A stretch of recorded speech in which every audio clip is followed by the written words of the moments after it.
मौसम में बदलाव आते ही खांसी जुकाम होने लगता है। बहती हुई नाक, सिर दर्द, बदन दर्द से इंसान की हालत खराब हो जाती है।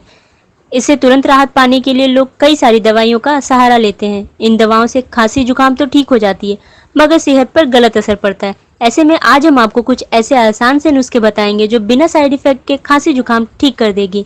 खांसी जुकाम से राहत पाने के लिए एक गिलास गर्म दूध में 1 चम्मच हल्दी पाउडर मिलाकर पिए।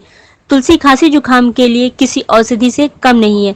तुलसी के 2 से 4 पत्ते चबाने से गले की खराश और खांसी में राहत मिलती है। आप चाहे तो इसे चाय में उबाल कर भी पी सकते हैं। अदरक के रस शहद में मिलाकर खाने से भी खांसी दूर हो जाती है।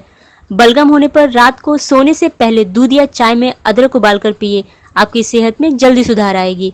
इलायची चाय में उबालकर पीने से जुकाम खांसी नहीं होती। यदि फिर भी जुकाम हो जाए तो इलायची के दानों को रुमाल में लपेटकर सूंघने से जुकाम से राहत मिलती है। सिर दर्द, जुकाम, बुखार, खांसी होने पर हर्बल चाय पिए। यह शरीर को गर्म रखती है और बीमार होने से बचाती है।